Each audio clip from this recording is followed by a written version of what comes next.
আসসালামু আলাইকুম রহমতুল্লাহ বারাকাতু। সুপ্রিয় দর্শক, স্বপ্নের বাড়ি তৈরি করার কাজ শুরু করেছিলাম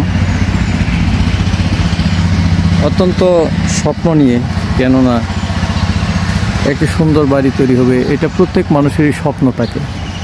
তো এই অবস্থায় আছে, আপনাদের দেখাচ্ছি।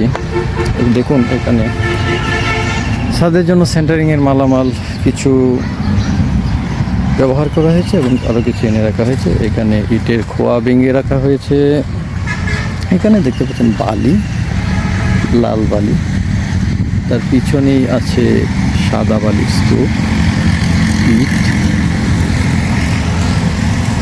এখান থেকে স্বপ্ন একটা বাড়ি হবে। এটা হচ্ছে, দেখতে পাচ্ছেন, মেইন গেট, যেখান থেকে প্রবেশ, মেইন এন্ট্রেন্স। এখান থেকে স্টেয়ার, এখান থেকে সিঁড়ি উপরের দিকে উঠবে। তারপরে সামনে গাছের জন্য দেখা যাচ্ছে না, যদিও আপনাকে দেখাচ্ছি। এটা হচ্ছে আমার মালামাল আনার রাস্তা।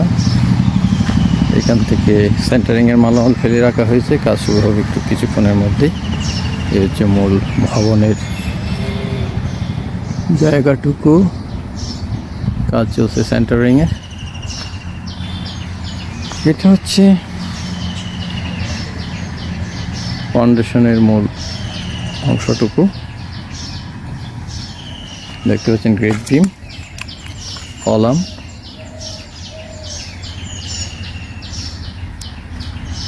এই হচ্ছে শর্ট কলাম, মাটির নিচে আরও আছে। তারপরে বিম, তারপরে কলাম, তারপরে ইটের গাঁথনি, তারপরে হবে আপনার ফ্লোর।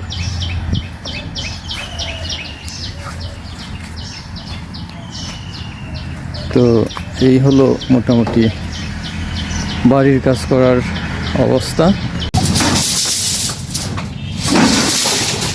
রড নিয়ে আসলাম, যেখানেই খরচ হয় বাড়ি তৈরির আসল টাকা।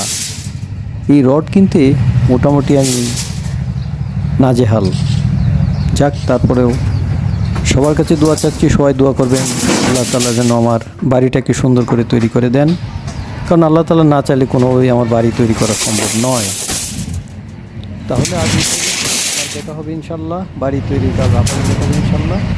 সে পর্যন্ত এখন ভালো থাকুন এবং আসসালামু আলাইকুম রহমতুল্লাহি ওয়া বারাকাতুহু।